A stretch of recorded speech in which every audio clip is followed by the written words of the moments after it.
हाय दोस्तों। अध्याय 1 मानव भूगोल प्राकृतिक एवं विषय क्षेत्र।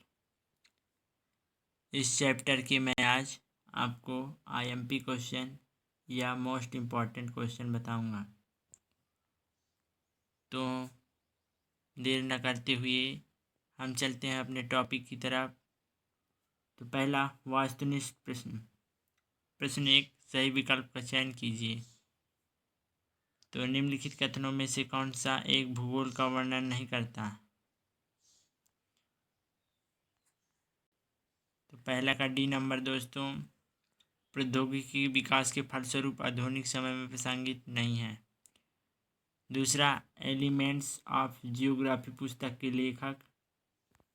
तो दूसरा का सी नंबर दोस्तों, ब्रिज एंड ट्यूअर्थ। तीसरा, निम्नलिखित में से कौन सा एक भौगोलिक सूचना का स्रोत नहीं है। तो इस तीसरा का सी नंबर, चंद्रमा से चट्टानी पदार्थों के नमूने। चौथा, मानव भूगोल की सांस्कृतिक भूगोल की संज्ञा दी है। तो चौथा का बी नंबर, कल सवार। पाँचवा, निम्नलिखित में से कौन सा एक लोगों और पर्यावरण के बीच अन्योन्य क्रिया का सर्वाधिक महत्वपूर्ण कारक है। तो बी नंबर, प्रौद्योगिकी। रिक्त स्थानों की पूर्ति कीजिए। एक स्वतंत्र भौगोलिक कारक मानव है। मानव तथा प्राकृतिक वातावरण के पारस्परिक परिवर्तनशील संबंधों का विस्तृत अध्ययन मानव भूगोल है। तीसरा, एंथ्रोपोजियोग्राफी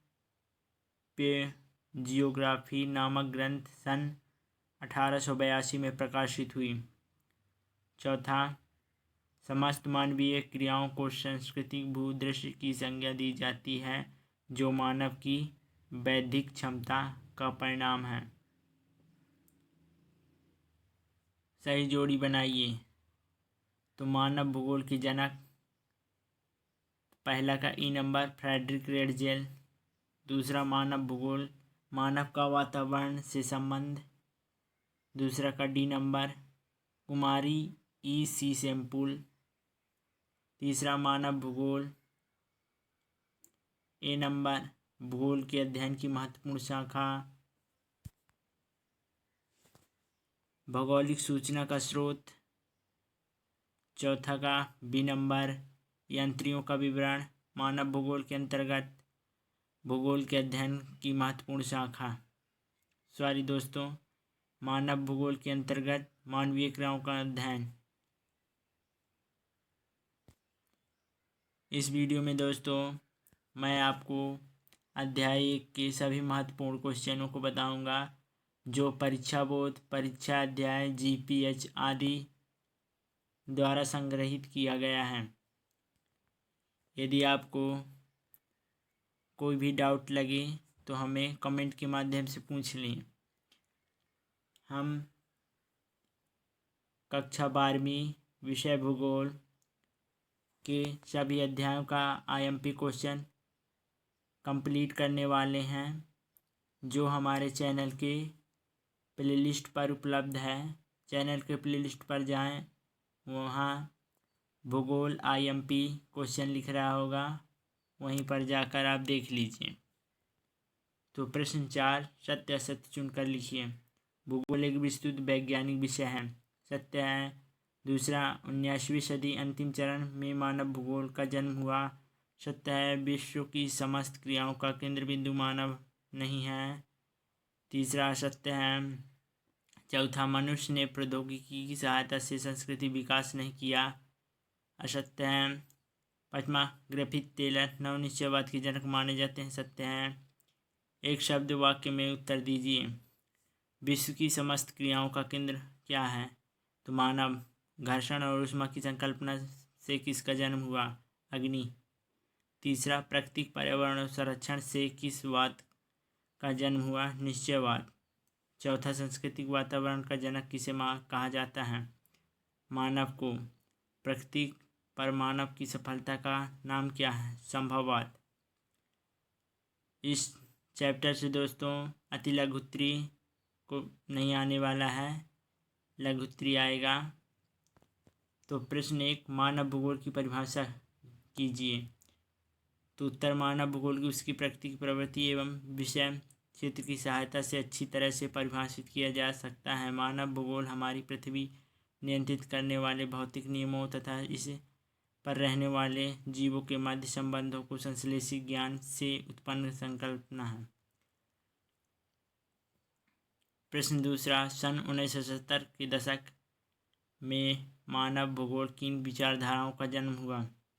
तो सन 1970 के दशक में साथ ही भूगोल के मानचित्रों का प्रयोग बढ़ने लगा। इस समय मानव भूगोल के मानववाद अमूल्यवादी व्यवहार विचारधाराओं का जन्म हुआ। इन विचारधाराओं ने मानव भूगोल के सामाजिक और आर्थिक पक्ष पर अधिक प्रभाव डाला। इससे अनेक नई विचारधाराओं का जन्म हुआ। दोस्तों, वीडियो बहुत ही लंबा हो सकता है, इसीलिए मैं आपको केवल क्वेश्चन बताऊंगा और आपको इसका आंसर स्क्रीनशॉट करके या वीडियो को रोक कर लिख लीजिएगा। तो प्रश्न 3, मानव भूगोल किस प्रकार अन्य सामाजिक विज्ञानों से संबंधित है। इसे आप लिख लीजिएगा क्योंकि बहुत ही वीडियो लंबा हो सकता है। तो प्रश्न 4, अंतर युद्ध अवधि में भूगोल का स्वरूप कैसा था। प्रश्न 5, मानव भूगोल के कुछ उपक्षेत्रों के नाम बताइए। दोस्तों, मैं जो भी इस वीडियो पर बता रहा हूँ वह बहुत ही महत्वपूर्ण क्वेश्चन है। प्लीज़ इसे आप ध्यान से पढ़िएगा और एक भी क्वेश्चन न छूट पाए, क्योंकि मैं बहुत ही मेहनत करके परीक्षा अध्याय, परीक्षा बोर्ड, जीपीएच आदि, प्रश्न बैंक आदि सभी से इसे कलेक्ट किया हूँ। तो प्लीज़ आप इसे अच्छी तरह से पढ़िएगा और अच्छे मार्क्स लाइए। तो प्रश्न 6, मानव भूगोल से क्या अभिप्राय है। मनुष्य और पर्यावरण के मध्य होने वाली अंतःक्रियाओं का अध्ययन ही मानव भूगोल है। इसे लिख लीजिएगा फ्रेंड्स। तो दीर्घ उत्तरीय प्रश्न, मानव भूगोल के विषय क्षेत्र पर एक टिप्पणी लिखिए। ये टिप्पणी दिया गया है, इसे आप लिख लीजिएगा। तो प्रश्न 2, मानव के प्रकृति की व्याख्या कीजिए। उत्तर दिया है दोस्तों, इसे लिख लीजिएगा आप। प्रश्न 3, प्रकृति के मानवीयकरण का क्या तात्पर्य है। इसे लिख लीजिए। यदि दोस्तों आपको सभी चैप्टरों का आईएमपी क्वेश्चन चाहिए तो मुझे प्लीज़ कमेंट करके बताएं। मैं जल्द से आपको सभी चैप्टरों का कंप्लीट आईएमपी क्वेश्चन बनाऊंगा। सो प्लीज़ कमेंट ज़रूर करें। यदि आप चाहते हो कि इसका आंसर भी मैं आपको बताऊं तो मुझे कमेंट करें, मैं आपको खुद बताऊंगा इसका आंसर।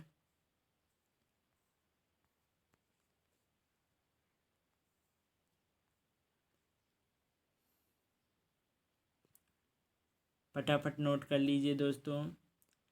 और मेरे चैनल के प्लेलिस्ट पर जियोग्राफी आईएमपी प्लेलिस्ट पर मैंने जो मध्य प्रदेश बोर्ड द्वारा लॉन्च की गई प्रश्न बैंक है उसे मैंने सॉल्यूशन सहित अपने चैनल के प्लेलिस्ट पर उपलब्ध कराया है।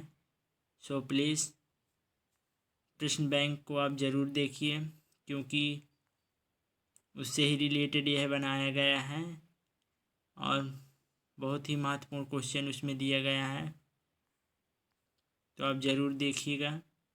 तो मानव भूगोल की प्रकृति एवं विषय क्षेत्र को समझाइए, इसे आप नोट कर लीजिए क्योंकि ये भी महत्वपूर्ण क्वेश्चन है।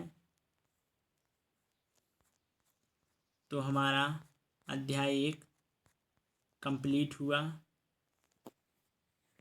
प्लीज़ कमेंट ज़रूर करें कि अगला टॉपिक और आपको किस राजनीति विज्ञान, अर्थशास्त्र, समाजशास्त्र आदि किस विषय का आईएमपी क्वेश्चन चाहिए, हमें कमेंट करके बताएं। आप जितने ज़्यादा कमेंट करेंगे उतने ही जल्दी हम उस सब्जेक्ट का आईएमपी क्वेश्चन बनाएंगे।